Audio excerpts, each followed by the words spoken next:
Feliz sábado, hermanos. ¿Cómo están? Dios es amor, ¿verdad? Elena G. de White dice en testimonio para la iglesia que el amor de Dios es tan grande que si pudiésemos poner todo el amor de todas las personas durante todas las generaciones, solamente se compararía a una gota de un ilimitado océano comparado con el amor de Dios.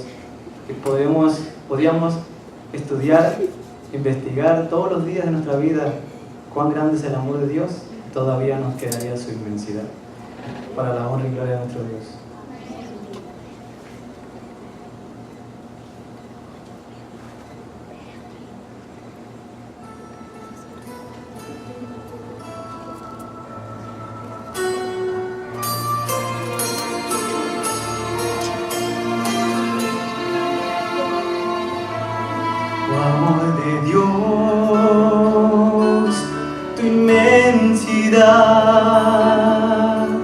El hombre no podrá contar ni comprender la gran verdad que Dios al hombre pudo amar.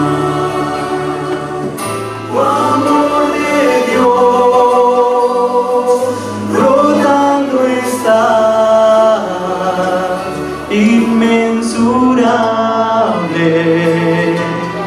eterna, por las edades durará, inagotable, raudal.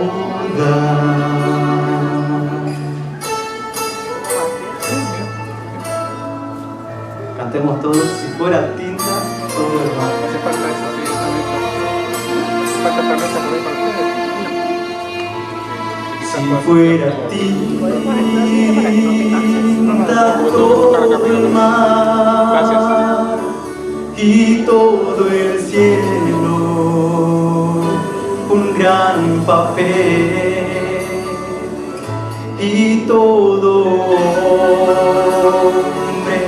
un escritor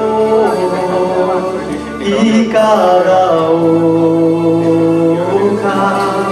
un pincel para escribir de su existir no bastarían jamás el gran amor del Redentor por siempre durará. Oh, amor de Dios brotando está, inmensurable, eterna, por las edades durará, inagotable, inagotable, raudal.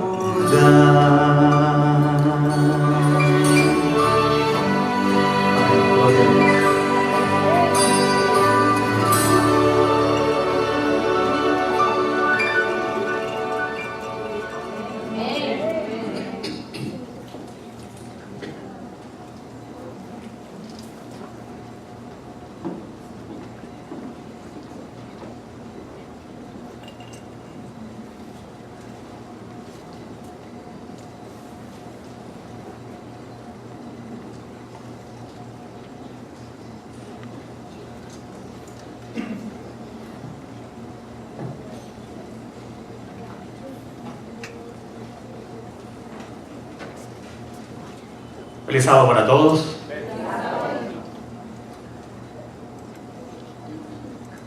si les pidiera que pensaran en grandes enfrentamientos, no quiero usar el término pelea, sino enfrentamientos del Antiguo Testamento, ¿qué es lo primero que viene a tu mente? Grandes enfrentamientos que registra el Antiguo Testamento. Muy probablemente esa famosa pelea entre, David y Goliat. David y Goliat. ¿Alguna otra?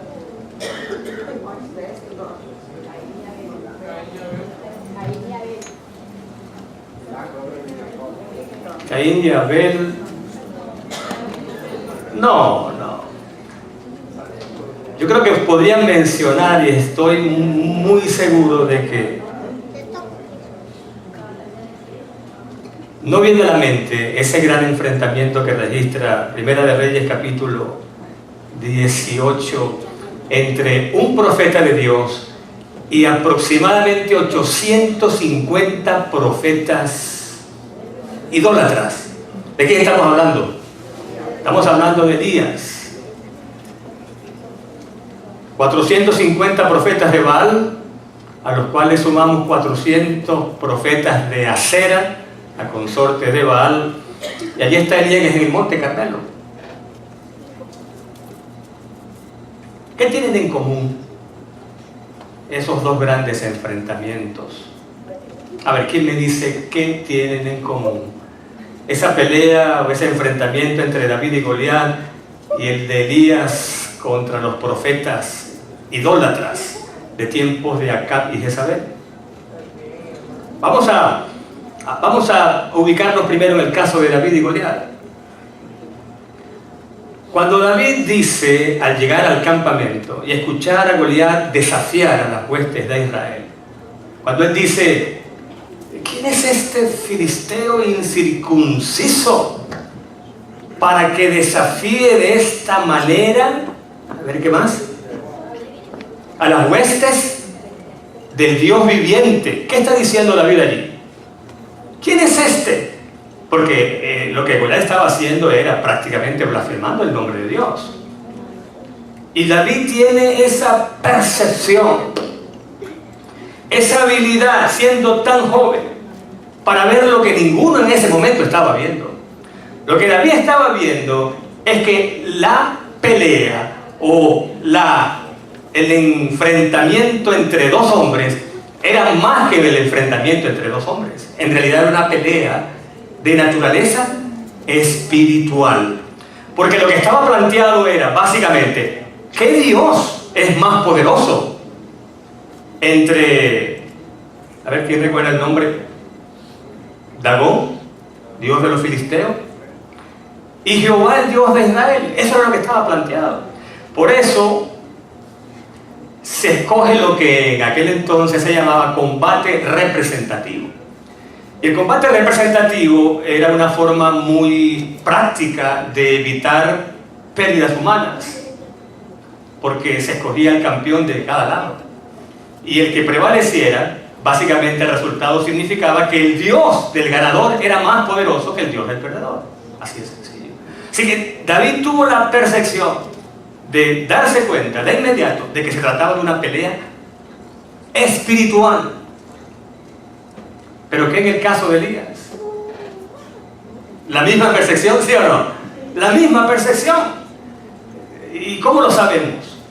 Bueno, vayamos al capítulo que nos va a ocupar nuestra reflexión en esta hora, allá en Primera de Reyes capítulo 18. Primera de Reyes 18. Vamos, como conocemos el relato, no vamos a entrar en todos los detalles por razones obvias.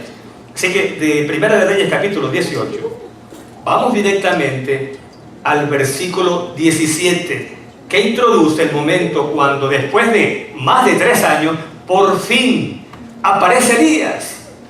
La tierra está árida, se han secado los arroyos, las bestias perecen, los árboles prácticamente languidecen, hay muerte, hay dolor, hay sufrimiento, y por fin aparece Elías. Y entonces notemos el intercambio entre Elías y Acab. Cuando Acab vio a Elías, le dijo: ¿eres tú el que perturbas a Israel? Bueno, con esta pregunta Acab está diciendo claramente que para él el problema es de tipo natural, es un problema humano, no ve el componente espiritual. Pero noten cómo Elías demuestra que para él el problema es de naturaleza espiritual y no es de él contra Acab y Jezabel, es de quién es el Dios verdadero, porque noten cómo responde Elías. Versículo 18. Y él respondió: yo no he perturbado a Israel, sino tú. ¿A quién le está hablando Elías aquí? ¿De quién es Acab? Acab es el rey. Un súbdito del reino se está dirigiendo al rey en estos términos. Eso no es lo que supuestamente debe ocurrir, porque Acab no está solo. Él tiene gente a su lado que lo protege. Cualquiera ha podido, sin pedir permiso, quitarle la vida a Elías. Sin embargo, dice él: tú y la casa de tu padre, dejando los mandamientos del Señor y siguiendo a los Baales. ¿Qué está diciendo Elías aquí? El problema no eres tú ni soy yo. Es un problema de naturaleza espiritual. Y tú tienes mucho que ver, porque estás patrocinando, porque eso era lo que estaba ocurriendo. Acá estaba patrocinando, por supuesto. Él era un esposo, podríamos decir, usando términos buenos, sometido. Era realmente Jezabel la que estaba mandando o dando las órdenes, pero Elías pone el dedo en la llaga.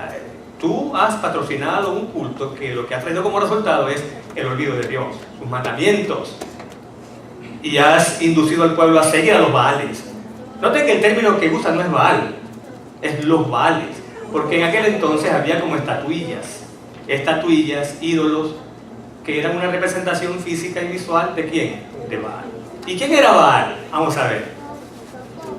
Bueno, Baal era un dios pagano, adorado entre los cananeos, fenicios, sidonios, a quien se le atribuían poderes sobre la lluvia. Era el dios de las tormentas, era el dios de la lluvia y el dios de la fertilidad. Y aquí se complican las cosas cuando decimos fertilidad, porque sus cultos iban asociados con verdaderas orgías sexuales. De hecho, en el culto a Baal había participación de prostitutas pagadas, prostitutas rituales. Y se creía, fíjense ustedes todo lo malo que estaba ocurriendo en Israel bajo el patrocinio de la Casa Real. Se creía que cada vez que Baal y su consorte, su amante, Acera, también conocida por otros nombres, ¿recuerdan Astarot? Astarte. Ella era diosa de los fenicios y se le llamaba la madre de las diosas. De hecho, en la misma Biblia encontramos, para sorpresa nuestra, en Jeremías, por ejemplo, se le menciona 2 veces como la reina de los cielos, madre de todas las diosas. Y Salomón, en este otro capítulo aparte, Salomón, de nuevo guiado también por esposas paganas, llegó a edificarle un templo, y eso está en Segunda de Reyes 23:13. Y también se le menciona en Primera de Reyes 11:5, así que muy conocida. Entonces, cada vez que se unían sexualmente Baal y Acera, llovía. Pero fíjense, habían pasado ya más de 3 años. Había un problema allí, ¿no? Y Elías quería demostrar cuál era el problema. Elías quería demostrar cuál era el problema. Por eso él se atreve, sin ser el rey, a dar las órdenes. Y le dice al rey, versículo 19, envía ahora. Es el súbdito dándole órdenes al rey. O sea, quien allí parecía llevar el manto real. De paso, Elías se vestía humildemente con una capa, un manto, pero no real. Pero es Elías quien está en el control de la situación y le dice, reúneme a todo Israel en el Carmelo, con los 450 profetas de Baal y los 400 profetas de Acera. Y escuchen esto que es triste y sorprendente, que comen de la mesa de Jezabel. En un tiempo de hambruna, de sequía, de necesidad, el pueblo pasa hambre. Pero Jezabel alimenta a 850 profetas paganos. De su mesa quiere decir, no es que comían en una mesa grande, es que los alimentaba de las provisiones reales. Ahora, esos profetas no estaban de vacaciones en el pueblo de Dios, en Palestina, en Israel, no estaban de vacaciones. Eran algo así como misioneros. Misioneros traídos de afuera.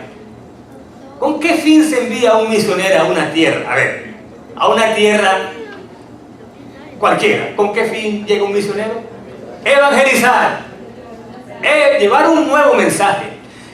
Lo que estoy tratando de decir es que el propósito de Jezabel era desarraigar, destituir, borrar de la faz de la tierra el conocimiento de Dios, del Dios verdadero. Y cuando decimos profetas, la idea que uno tiene es que el profeta lo que hace es predecir. Y esa es solamente una parte, un aspecto de la función de un profeta. Los profetas de antaño también tenían como misión enseñar. Y el comentario bíblico adventista lo precisa bien cuando dice que además los profetas eran maestros. ¿Qué hacían esos maestros? Enseñar. ¿Pero enseñar qué? El culto a Baal. A hacer. En otras palabras, desarraigar el conocimiento de Dios. Y es aquí donde entra en juego la parte que nos interesa destacar. Después de la caída, incluso podría decirse que antes, ¿qué institución fue la que Dios usó como, vamos a llamarle así como en inglés, headquarters, como cuartel de operaciones, como la sede? ¿En qué o a qué institución confió Dios la preservación de su conocimiento como Dios verdadero, para asegurarse que ese conocimiento pasara de generación a generación? ¿Qué institución? No existía la iglesia, no existían las escuelas. La familia, el hogar, el matrimonio. Recuerden, estas palabras que yo te mando hoy estarán en tu corazón. Primero deben estar en el corazón de los padres, pero además de estar en tu corazón, estas palabras las repetirás. ¿A quiénes? A tus hijos. ¿Y con qué frecuencia? ¿O con cuánta frecuencia? Bueno, estando en la casa, al acostarte, al levantarte, cuando vayas por el camino. Incluso estas enseñanzas, en una forma muy ilustrativa, simbólica de decir las cosas, las colocarás sobre el dintel de las puertas. Es una forma de decir, este hogar tuyo debe ser una luz y su mensaje debe ser tan conocido que el que pase de largo diga, aquí vive un cristiano, o aquí vive un creyente en Dios, un seguidor de Jehová. Es una forma de decir que la gente que pase lo vea como si estuviera escrito en tus puertas. Ese es el plan de Dios. Y saben que lamentablemente los padres fallaron. Llegó un momento en la historia de Israel, algo insólito, cuando dice la Escritura que se levantó una generación después de Josué, la muerte de Josué, que no conocía a Jehová. ¿Recuerdan esa frase? Se levantó una generación que no conocía. O sea, se levanta un grupo de niños y de jóvenes que cuando dicen Jehová, dicen, ¿y quién es ese? Bueno, esos padres dejaron de contar la historia sagrada. Porque recordemos que la historia, el conocimiento de Dios se preservaba por medio de, ¿qué cosa? De los relatos bíblicos, de lo que Dios había hecho en el pasado. Pero los padres dejaron de hablar, dejaron de contar esas historias, y entonces se levanta una generación que no conoce a Jehová. Entonces surge la necesidad de crear las escuelas de los profetas en el tiempo de Samuel y en el tiempo de Elías, y todavía con Eliseo todavía se habla de escuelas de los profetas. En otras palabras, el hogar había dejado de ser esa institución que preserva el conocimiento de Dios, que lo mantiene vivo. Y entonces un caldo de cultivo, o sea, todo hecho como para que el conocimiento de Baal se difunda. Porque nunca hay tal cosa como un vacío completo, ¿verdad que no? Nunca hay un vacío. Apenas se produce un vacío, algo entra. Y cuando el vacío en el hogar se produce y no se habla más de Dios, ¿qué conocimiento entra? ¿Quién llena el vacío? Bueno, Jezabel no era ninguna quedada o caída de la mata, ella sabía que había un vacío. Y ese vacío lo estaba llenando con un grupo de misioneros cuya función era desarraigar el conocimiento de Dios de Israel. Y lo estaba logrando. Y es por eso que Elías, por supuesto inspirado por el Espíritu Santo, corre tremendo riesgo de decir: tráeme a todos los profetas, reúneme a todo el pueblo, porque yo quiero que el pueblo defina. ¿Y qué era lo que él quería que el pueblo hiciera? Versículo 21. Versículo 21. Una vez que el pueblo se reúne, Elías se acerca y dice, versículo 21, hablándole al pueblo. En esta versión de la Biblia que yo tengo dice: ¿hasta cuándo vacilaréis? ¿Cómo dice tu versión? Hay unas versiones que dicen claudicar. ¿Y saben qué es claudicar? Ahí está. Ahí está. Cuando un caballo claudica, ¿han visto un caballo que claudica? Cojea. Claudicar es cojear. Elías está diciendo: ¿hasta cuándo van a cojear? Caminen derecho. Defínanse. Y escuche cómo lo dice: vacilar entre dos opiniones. Si el Señor es Dios, seguidlo. Y si es Baal, id en pos de él. O sea, lo que el pueblo está haciendo es como lo mejor de ambos mundos, ¿no? Lo mejor de ambos mundos. Es decir, Dios cuando me conviene, Baal cuando me conviene. No hay definición. Y lo que allí está diciendo, algo similar a lo que Josué muchos años antes había hecho, ¿se acuerdan? Se escojan ustedes a quién van a servir, porque yo en mi casa, dijo Josué, o en mi casa yo serviremos a Jehová. Definición. No sigan claudicando, definan. Y por supuesto todavía no se ha llevado a cabo la gran prueba, el gran desafío. ¿En qué consistía el gran desafío? Lo que hace Elías es una cosa increíble.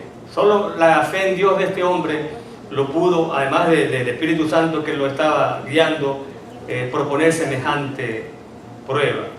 Y la prueba consistía, a ver quién recuerda. Bueno, ustedes tomen un buey, despedácenlo, colóquenlo en un altar, coloquen leña, y yo voy a hacer lo mismo. Oren a su Dios, y yo voy a orar al mío. El Dios que envíe fuego del cielo para que consuma el holocausto, ese es el Dios verdadero. Y la prueba era tan razonable que el pueblo dice: sí, muy bien, o sea, ¿te pareció? Eso suena sensato, ¿no? Versículo 24. Y el Dios que responda con fuego es el verdadero Dios. Y todo el pueblo dijo: bien dicho. Y entonces comienzan ellos a orar. ¿Durante cuánto tiempo? ¡Horas! Porque llegaron, pasó el mediodía y llegó el sacrificio de la tarde, que algunos piensan que era alrededor de las 3 de la tarde. ¡Horas! No solamente orando, saltando, cantando en forma frenética. Y llegó el desespero a un punto que, versículo 28, se sajaban y se cortaban a cuchillo. Bueno, porque saben que la creencia era, esta barbaridad, la creencia era que con el olor de la sangre Baal se excitaba. No explico lo demás. Con el olor de la sangre, era un Dios sanguinario.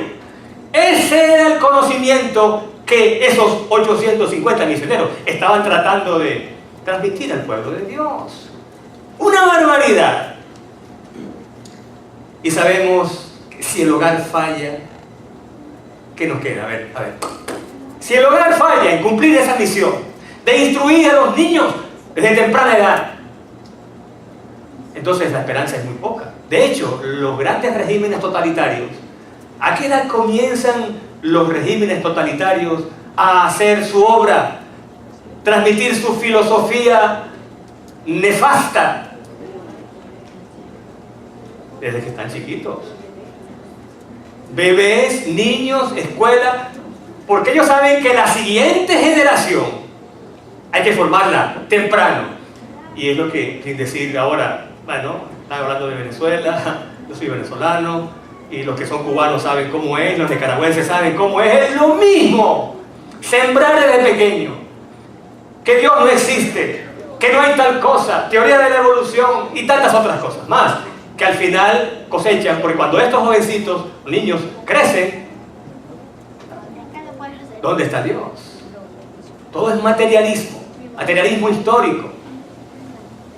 Entonces, ya saben hacia dónde voy. Ya saben hacia dónde voy. Porque entonces cuando ellos oran y cantan y gritan, ¿qué ocurrió? Pero este es un versículo bien interesante y se menciona 2 veces la misma idea. En el 26 dice, desde la mañana hasta el mediodía, Baal respóndenos, pero no hubo voz, ni quien respondiera. Esa es la tristeza. Ese es el gran pesar y el gran fracaso de aquellos que oran a un Dios que no existe. Porque cuando lo hacen, no importa que pasen todo el día, y no importa cuánto lo hagan, no importa que se zanjen, se corten los brazos y derramen su sangre, no va a haber una voz que responda. Y van a clamar y no va a haber voz. El terror del silencio es lo que van a escuchar, si se puede expresar de esa manera.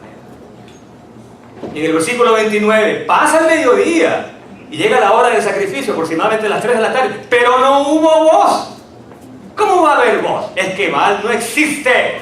Solo hay un Dios verdadero. Elías lo sabe. Por eso plantea ese gran desafío públicamente. Porque sabe que allí en el Carmelo, aunque aparentemente está solo, en realidad no está solo. ¿Y saben qué? Lean el relato en Profetas y Reyes. ¿Saben qué dice allí? Es un pasaje largo, pero simplemente me voy a limitar a decir que así como Dios estaba ahí, ¿quién más cree usted que estaba haciendo acto de presencia en el Carmelo? Hace falta invitarlo, ¿verdad? No necesita invitación. Pero Jehová, página 110 de Profetas y Reyes, pero Jehová había puesto límites y restricciones a su poder. ¿Al poder de quién? De Satanás. Tú no pasas de aquí, porque él podía ver su poder, de alguna forma, una chispita habría sido suficiente para hacer aparecer que había aparecido el fuego. Pero dice, puso límites y restricciones a su poder. Y ni aun todas las artimañas del enemigo podían hacer llegar una chispa al altar de Baal. Ni una chispa llegaría. Allí estaba Dios. El profeta de Dios no estaba solo. Como tampoco nosotros estamos solos. Por momentos puede parecer que estamos perdiendo la pelea, porque son mayoría, ¿o no? Tienen más poder, más recursos. Nunca tendremos tal cantidad de recursos, nunca. Cuando lleguemos donde están ellos, habrán avanzado más. ¿Y cuál es la filosofía? La filosofía, no voy a entrar en mucho detalle ahora, pero la filosofía en el fondo es que Dios no existe. Y si existe, pues en hace tiempo se despreocupó de este mundo. Pero sabemos que existe. Sabemos que Dios es real. Sabemos que Dios está sentado en su trono y aunque a veces parezca que no está actuando, Él tiene un plan. Y ese plan se está consumando, se está cumpliendo a su manera. Haciendo un paréntesis aquí, por cierto. Yo a veces cuando oro por Venezuela, a veces siento que, Dios, ¿cuánto tiempo más? ¿Cuánta gente tiene que morir? ¿Cuántas madres ver a sus hijos perecer de hambre o por falta de vitaminas? ¿Cuánta gente desplazada? ¿Cuántos injustamente detrás de las cárceles, detrás de rejas? Y digo, y allá en el cuartel de operaciones, el centro, allá en Cuba, de donde se difunde esa filosofía mortal, sanguinaria, ¿cuánto tiempo más? Pero entonces digo, tú eres Dios. Y tú siempre te has puesto del lado del sufrido, del oprimido, del pobre. Eso está en la Biblia. Y allí está este relato que nos dice que Dios estaba actuando y ni siquiera Elías se daba cuenta. Porque en un momento dado dice: oh Señor, yo solo he quedado. ¿Tú solo has quedado? Hay 7,000 que no han doblado sus rodillas ante Baal. Elías sacó la cuenta, a ver cuántos están de parte tuya, Dios. Escribió su nombre Elías y después no escribió más nombre. Yo solo he quedado, Dios. Dice: no. Si pudieras abrir tus ojos. ¿Recuerdan Eliseo? ¿Recuerdan Eliseo? Estoy hablando ahora de Eliseo. Y Giesi ve los ejércitos que los rodean. Y entonces Elías tranquilamente, Eliseo le dice tranquilamente: Dios, abre sus ojos para que vea. ¿Y qué vio cuando abrió sus ojos? ¡Oh, ejércitos pero de ángeles! Que rodeaban la ciudad. Que Dios nos abra los ojos en esta mañana para creer que a pesar de todo lo que estamos viendo, cómo la maldad se ha extendido, el conocimiento de Dios parece que ha desaparecido y los agentes del enemigo parece que están consumando su obra, podamos creer que Dios está sentado en su trono y que a su tiempo Él hará su voluntad. Pero entonces ocurren dos cositas o tres más antes de terminar que quiero mencionar de este gran hombre de Dios, a quien Dios usó en forma poderosa porque creyó contra toda esperanza que Dios iba a hacer algo grande. Y lo primero que Él hace es, a ver quién recuerda, porque todo el revivamiento comienza aquí, en lo que primero Elías hizo. En otras palabras, cuando estos hombres, profetas falsos, ya no dan más, están exhaustos, han hecho el ridículo y se apartan, ¿qué es lo primero que hace Elías? Versículo 30, llama al pueblo: acercaos a mí. El pueblo se acerca, me imagino que temerosos, porque Elías era como de temer, ¿no? Que se traerá entre manos, vengan a mí, ay. Estará pensando este hombre, pero los acerca cariñosamente. Todo el pueblo se acerca a él y dice el versículo 30, y reparó el altar del Señor, que estaba arruinado. Resulta que en el Carmelo hubo un tiempo cuando el culto al Dios verdadero floreció. Estaba arruinado el altar de Dios. Pero con el culto a Baal y a Acera, ese altar se fue deteriorando. Quedó abandonado. No era el altar que estaba de moda. Otros altares estaban de moda. Y otros dioses estaban de moda. Y el pobre altar quedó abandonado allí. Elías no construye un altar nuevo, porque no hay un Dios nuevo a quien debamos presentar. Es el mismo Dios ayer, hoy y mañana. Amén. Es el mismo Dios. No hay que construir un altar nuevo. Lo que hace es reparar el altar desvencijado y arruinado. ¿Por qué digo que es el primer paso en un reavivamiento?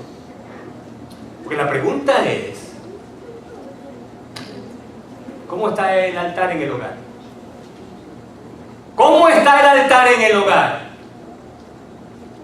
¿Y será que hay tiempo o es tiempo de, en caso de que esté abandonado el altar, será que es tiempo de repararlo? Y nos estamos entendiendo eso de que hay altar en el hogar. ¿Eso se entiende? ¿Qué queremos decir con eso, si hay altar en el hogar? Es decir, se habla la palabra en nuestros hogares, se ora en nuestros hogares, se canta en nuestros hogares al Dios verdadero. Y hay un ambiente tal en nuestros hogares que allí se siente que los ángeles moran, porque se adora a Dios. Hay que comenzar por reparar el altar. ¿Amén? Amén. Reparar el altar familiar. Parar. Levantar la palabra, proclamarla. Y entonces coloca las 12 piedras, coloca la leña, el buey, todo lo demás, agua. Y entonces, ¿qué hace después de reparar el altar? Ora. Versículo 36. Y qué oración tan hermosa. Señor Dios de Abraham, de Isaac y de Israel, Escuchen, oración corta, al punto. ¿Y qué es lo que dice? Sea hoy manifiesto que tú eres Dios en Israel, que yo soy tu siervo y que por tu mandato he hecho todas estas cosas. ¡Wow! 3 ideas. Que tú eres Dios verdadero, que yo soy tu siervo y que es por orden tuya que yo he hecho todas estas cosas. En otras palabras, todo lo que ha ocurrido, todo lo que ocurre a partir de ahora será para la gloria de tu nombre. No quiero ningún crédito.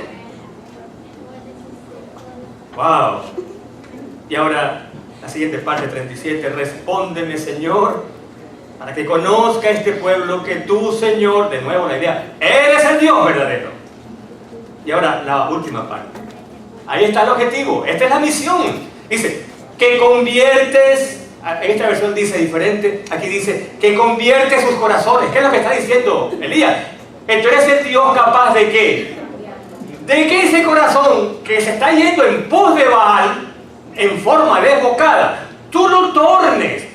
Toca esos corazones de este pueblo y enamóralos nuevamente de ti. ¡Ah! ¿Y entonces qué ocurrió? ¿Qué podía ocurrir? Mire, ni Satanás con toda su hueste podía evitar que ese fuego descendiera del cielo. Descendió fuego del Señor y consumió el holocausto, consumió la leña, las piedras, el polvo y hasta lamió el agua que estaba en la sangre. Ah, es que si se atraviesa un demonio allí, queda pulverizado, queda hecho algo, no sé qué, polvo. Sí, es que hasta las piedras fueron destruidas. ¿Quién se atraviesa allí? Y al verlo se postraron y exclamaron. ¿Qué dijo el pueblo? Versículo 39.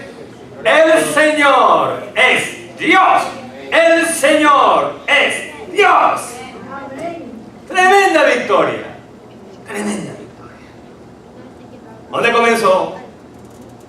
Primero reparó el altar. Oró al Dios verdadero. Pidió que la gloria fuera para él. Y el fuego descendió. Un comentarista que leí entre otros decía, ¿será que hace falta que ese fuego descienda también cuando nosotros predicamos? ¿Será que hace falta que descienda no solamente en nuestros hogares, sino también en nuestras iglesias? Que cuando prediquemos, que cuando oremos, el fuego del Espíritu Santo, quiere decir, que el fuego del Espíritu Santo se derrame en nuestras iglesias. Cuando prediquemos la palabra, cuando oremos, cuando salgamos a distribuir literatura, a hacer obras misioneras, que el fuego del Espíritu Santo se manifieste.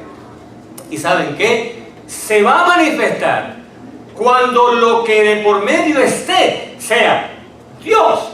Queremos que el mundo sepa que tú eres el Dios verdadero y que nosotros solamente somos tus siervos.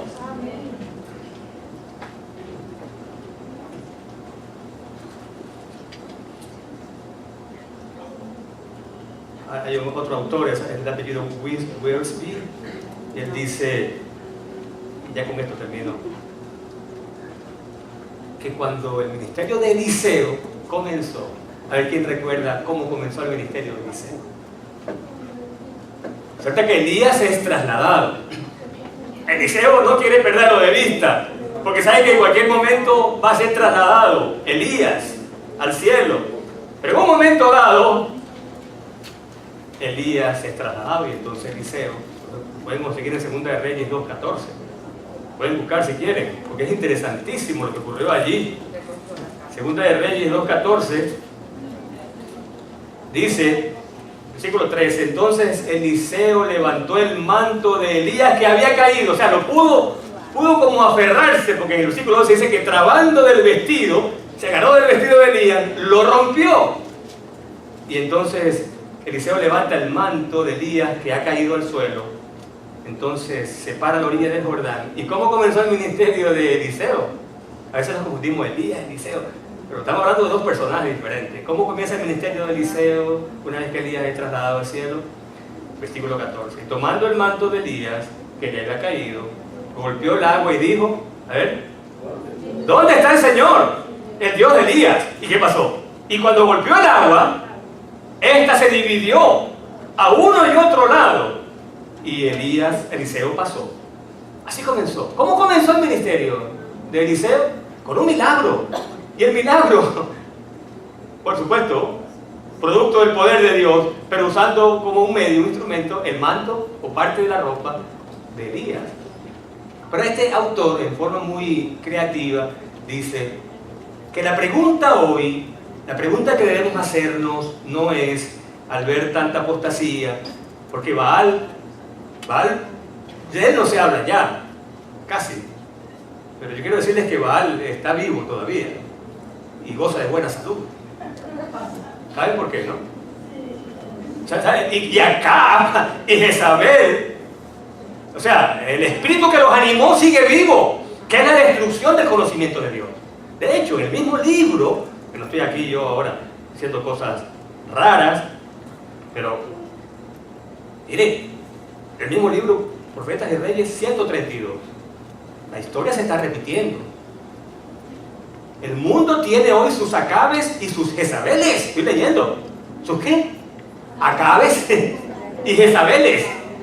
En plural. Hay muchos que están de manera intencional, de manera deliberada, tratando de borrar el conocimiento de Dios de la tierra. Y Baal está también vivo. Y dice, tal vez no se vean santuarios materiales, ni haya imágenes, como las estatuillas aquellas, y sin embargo, millares van en pos de los dioses de este mundo.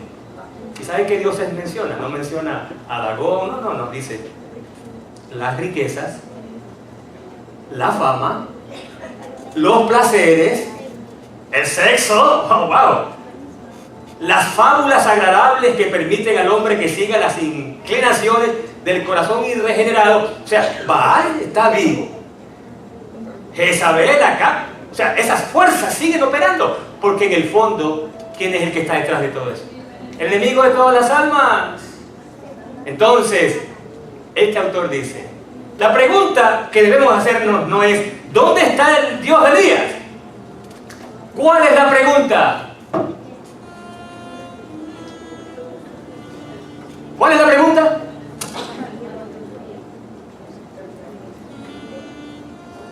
La pregunta no es ¿dónde está el Dios de Elías? Porque Él está al frente, anhelando que nosotros. La pregunta, dice él, es ¿dónde están los Elías?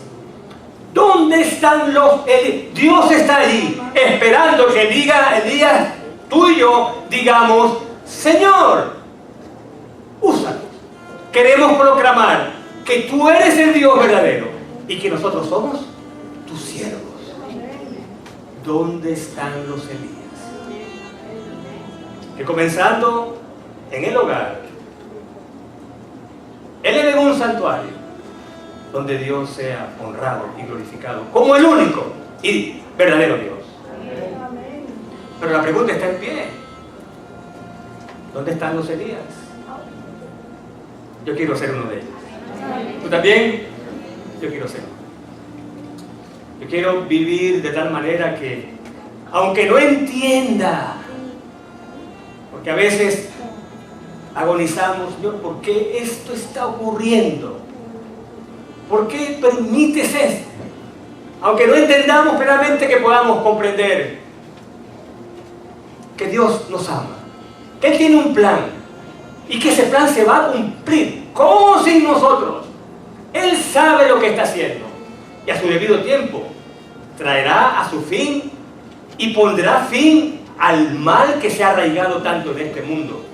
Y será en el cielo cuando podremos entender la historia completa y podemos entender por qué en ocasiones no actuó cuando pensábamos que debía hacerlo, o por qué actuó de una manera diferente. Lo podremos entender. Pero entonces podremos ver hacia atrás y decir, como dice el conflicto de los siglos al principio y al final, que Dios es amor. Como está escrito en cada capullo. ¿Han leído la cita? Cada flor, cada árbol, cada animal que surca los aires, todo testifica que Dios es amor. Y gracias a ese amor envió a su Hijo para que muriera en el Calvario a fin de que tú y yo podamos decir, Señor, yo quiero ser un Elías. Y quiero decirle a otros que tú tienes un plan y que ese plan se va a cumplir, pase lo que pase. Porque tú eres Dios y nada hay que pueda contra ti. Así que, quisieras colocarte de pie en este momento y decirle a Dios, Señor, al colocarme de pie, estoy diciendo con este acto que quiero ser un Elías. Y cuando el mundo te está dando la espalda, yo estoy levantándome y colocándome de pie para decirle al mundo, aquí estoy listo para defender al Dios que todo lo ha dado. Amado Padre que estás en los cielos, Señor, en esta hora alabamos tu nombre y te damos gracias por estos relatos en el cual nos demuestras que hay una guerra espiritual, Dios, una guerra que está librándose en el corazón de cada ser humano y especialmente en el terreno de nuestros hogares. Pero al colocarnos de pie, Señor, estamos también diciéndote que en primer lugar queremos que tu palabra more en nuestro corazón, pero también, Señor, que podamos tener el valor de repetirla a nuestros hijos. Estando en la casa, levantarnos y al acostarnos y aún andando por el camino, Señor, y vivir de tal forma que los vecinos sepan que ese hogar nuestro es un lugar cristiano, que está en forma activa y deliberada, cuadrado contigo y con tu plan de salvación. Y que podamos, Señor, también dar a conocer a otros que ahora mismo se preguntan, ¿dónde está Dios?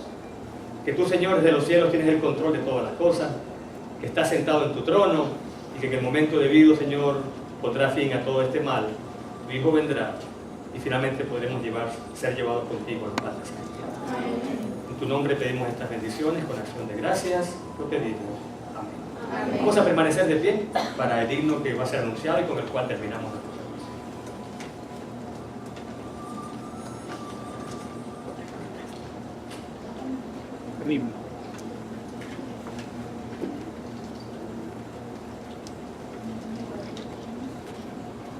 Sí, de pie, hermanos, entonamos el himno 506. Himno 506, de pie, cristianos. Cristiano.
Padre nuestro que estás en los cielos, Señor, una vez más queremos alabar y glorificar tu santo nombre.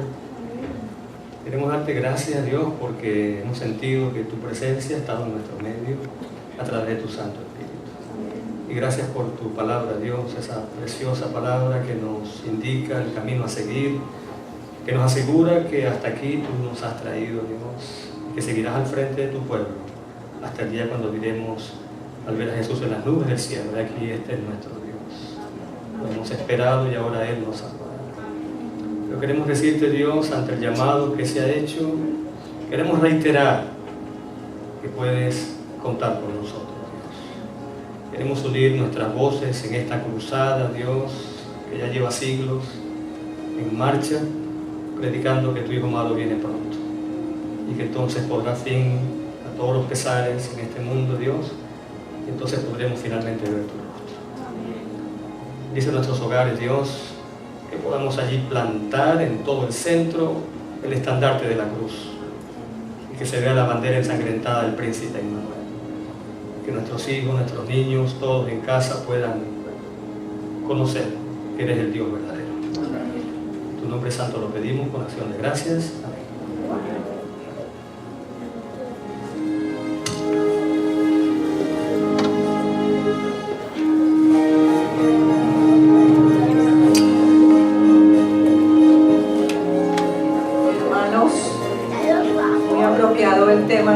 Sábalo para nuestras pruebas en esta semana. Gracias, doctor, y por favor no se vayan a ir, que la segunda parte viene esta tarde. Vamos a pedir un poquito de paciencia y los diáconos o los hermanos que más puedan, vamos a colocar unas mesas aquí y otras allí para el almuerzo. Así que no se vayan. Pastor, puede tenernos la oración por favor para los alimentos.